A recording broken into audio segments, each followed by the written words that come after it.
The Sports Source is brought to you by Fast Frame. Shadow boxes come with a lifetime guarantee.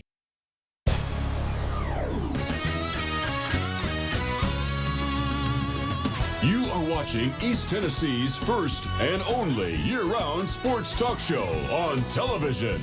This is The Sports Source with your host, John Pennington. Good Sunday morning and welcome into the Sports Source. Big show today as we're talking about the orange and white game. That was the fourth, by the way, if you're keeping track, that was the fourth orange and white game for Butch Jones. That is the first time a Tennessee coach has had their fourth orange and white game since Philip Fulmer in 1996. Now, a lot of that was because Fulmer stuck around. A lot of that recently is because coaches weren't sticking around. You have to go back before that. It was Johnny Majors in 1980, so it's kind of rare to see a Tennessee coach go through his fourth spring game. We'll break down the spring game, spring festival, whatever you want to call it, and we'll talk about wrapping up spring altogether. All that in today's show with a packed house. First, let's just get right into it. This segment of our show brought to you by Tennova Healthcare, home of the Men's Health Center of Excellence. Gentlemen, there is nothing scarier than going through prostate cancer, facing prostate cancer, unless it's a loved one facing prostate cancer. If you're in that fight, or if someone you love is in that fight, make sure your first phone call is to Tennova and Tennova Healthcare. Get the right answers for you. There's no one size fits all, and they will answer everything you need to know. Tennova Healthcare with their Men's Health Center of Excellence. All right, here's my Center of Excellence right here every week. Glad to have Bob Hodge. We have Mike Strange. We have Jimmy Himes. We have Chuck Cavaleris down there. All right. And we see who is in the center of the Center of Excellence. The center. Jimmy and Mike. Jimmy and Mike are the Center of Excellence. That's right. And then I've got my other guys. All right. And I'm way over here by myself. You won't even let me over there. All right. Some quick facts on yesterday's Orange and White Festival. The defense wins 70-63 in front of 67,000 fans. I couldn't believe the crowd. It's a fantastic crowd, Jimmy. Josh Dobbs, that'll be it for the imaginary numbers in terms of attendance in the 70-63. Josh Dobbs, 5 of 9, 116 yards passing. He had 2 drops that would have helped his numbers. He wasn't sacked, whereas the other quarterbacks were. It wasn't a live competition, but in terms of being whistled down for sacks, he was not. Cortez Sapp had a great day, 9 tackles. Markell Osborne, 8 tackles and a sack. Todd Kelly Jr., that guy's just got he's like a magnet to the football. If it gets tipped, it winds up in his hands. Had an interception yesterday. John Kelly got most of the carries yesterday, 15 of them, 66 yards and a touchdown. Preston Williams, 3 catches, 77 yards, had a nice long catch along the sideline that I'm sure Vol fans will want to see more of, that connection Dobbs to Williams. And Jeff George, I thought, splashed yesterday. The JUCO receiver, who is a tall drink of water, he went up and over on a few of those plays, got a touchdown in the game, and also made a nice one-on-one play in the skills competition. Gentlemen, anybody else stick out to you, or of that list, who popped the most for you? To me, it was Sapp. I was really impressed with him. And it's at a position where Tennessee really doesn't have much depth, and they don't have a lot of bodies either. And for him to come through and play the way he did, and we've heard Bob Shoop brag about him a lot because he plays really well in space. He said he needs to get better at playing, not so much in space in the box, but I thought he was really good yesterday. I thought Jeff George really showed out. I thought he made, tough catches. Anything that's thrown his way, he caught it. But I want to say something about Todd Kelly, too. I was, after the game, riding down from the press box down to the stadium there to go to the locker room, and Bob Shoop was in the elevator. And the radio feed from, I guess, Bob Kessley and Tim Priest, and I might have been Tim Priest or somebody said, that Todd Kelly had a good game. He really knows how to play that safety position. And Bob Shoop goes, I'd agree with that. Hard to argue that one. Anybody else? Well, I'm going to go with one of the ones that was on your list with Kelly, because, and everybody has seen the guys in the spring. I think we're going to talk about that here in a minute. Yep. But I got the impression that he is a legitimate college running back. I mean, I think he's a person. You've got, with Hurd, you still have questions about his durability, even though he's coming off a season where he wasn't banged up that much. And for once, one of these spring guys really, to me, looked like he's an SEC running back. And I think that's important because that gives you that third option that everybody's been saying, where's this other running back going to come from? And I think he looked legitimate. Yeah, and we will talk about guys who spark in the spring and then kind of disappear in the fall.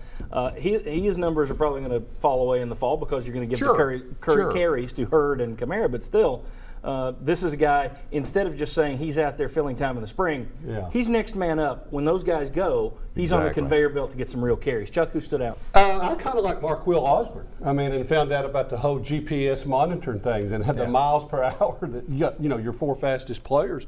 And Quentin Dormady, boy, I mean, he looked like he's really progressed to the point where you feel like he could come in and help you even if Josh Dobbs is not hurt. Really? So we got the Dormady stuff. You fired up the engine. I feel like in terms of throwing the deep ball and the accuracy and some of the things, I really like what I see with him. And I'm glad he's still with the team. A lot of players would have left. Yeah, I like what I see with Quentin Dormady. I wasn't wowed yesterday. I wasn't unapproving, but I wasn't blown away. Anybody else here want to go down the Chuck Road there yet?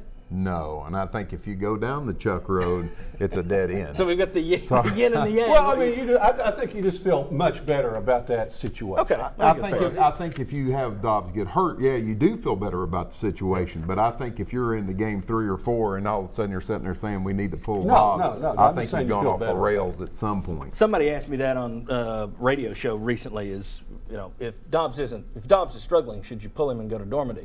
No, I wouldn't go down that road. But I do think I think Dormady looked good. I thought he made some really nice throws into space. He is the best deep ball thrower they have. Yes. But that's not all their offense is about. Well, Dobbs had no sacks. Dormady had part of that's who you're behind, what's going on the other side, when they choose to whistle it. 3 sacks on Dormady, and I think we saw last year what you gain in passing, you give up in speed and escapability. So it's not apples to apples. These guys each have their own strengths. Mike, just a quick shout out. I think Trevor Daniel, the punter, just watching him, he's just got a cannon for a leg. I think you're going to see a lot of just beautiful punts. Good deal. But you don't want to see a lot. Occasional beautiful. All right. Lots of complaints online, which is kind of like saying the blue sky is blue. You're going to get complaints and online kind of go together. But lots of complaints about the format. People are tired of the skills competition. There are comments about Butch Jones looking like P.T. Barnum with the microphone out there. Just give us a scrimmage, good old-fashioned, exciting scrimmage. I remember when it was scrimmages and everybody thought those were boring. But if you're going to have one of these things, do you protect your players with, what they have, about 20 guys that didn't play yesterday? 24. And the one live play they run, Brett Kendrick goes down? Exactly. What do? Do you keep doing this and market it differently, or do you go back to having a scrimmage and say, to heck with the injuries, we're doing it? I'll reserve my answer. Okay. I'll keep doing what I'm doing. Look, you had a number of situational plays, but I don't want to risk more injuries. You've had enough. If I've got a full complement and I went into that game with 2 injuries, maybe I'd have more scrimmages. I actually think the skill competition breaks it up a little bit, and I got a kick out of watching some of it with the quarterbacks and some of the different things they're doing. So I'm okay with that, and I wouldn't have a ton of hitting. I'd have some. You got to have some, but I'm fine with the way it is. I think your number one goal is to not get anybody hurt. I mean, that's the last thing you can have with the number of injuries you've had. I wish you could bring in like a program like a Carson Newman or somebody and give them a chance to have some scrimmage type, but you can't. Somebody tweeted that yesterday. You nailed it. You can't. Why doesn't Tennessee bring in another team to scrimmage? Because you can't. Because nobody brings But you're right. in That would be better for the local schools to be able to do that. Thoughts on scrimmage versus what they're doing? Keep doing what they're doing. Okay. Maybe do it better, but that thing. All right. I'm the contrarian. I'd like to see more of go back to a scrimmage. I'd like to see the teams divided up evenly. I would like to see some real football competition. I would keep the skills competitions, though. I mean, I think the skills competitions Makes for a longer day. Well, it makes for a little bit longer day, but I would like to see at least a half of an actual football game because it's your last taste of it before it goes away until August. So show some real live, honest to goodness that's football. just it. If anybody who's sitting there saying this is going to be a fun scrimmage to watch, But I think I'm a scrimmages hardcore are fan. I don't remember you ever telling me in the past I really love this orange and white game. No, I mean I'm not. I'm just saying if it was a scrimmage played like a football game. To me, it would be more interesting in, okay, did they get a point for that? Was it minus 3 points? Yeah, that's crazy. You know. Here's one thing I will throw out, though. Now, I was just thinking about this yesterday. You had 100 recruits in the stands. Everybody else is doing their scrimmage. Well, not everybody. Some other teams are doing skill stuff, but most teams are doing scrimmage. At Tennessee, these 100 recruits come in and they see what? They see Butch Jones single out player versus player, player versus player, player versus player. Then he's handing the microphone to Reeves-Maybin, Sutton, Dobbs. Then you're talking to former players. Don't underestimate the recruiting aspect of this, because if you're just at a scrimmage, those guys aren't seeing how much Tennessee focuses on each individual player. May not have anything to do with it, but as I watched it yesterday, I was sitting there thinking, that sort of sets you apart, and you're giving some real spotlight on individuals, which we could argue the merits of that. But I think that may be an issue, too, that you're trying to get a leg up. And Tennessee did get 3 commitments yesterday out of those 100 recruits on campus. All right, when we come back, UT special announcement. Was that false advertising or was that really special? We'll discuss that and who gets this year's David Yancey Award. We'll explain. Come on back.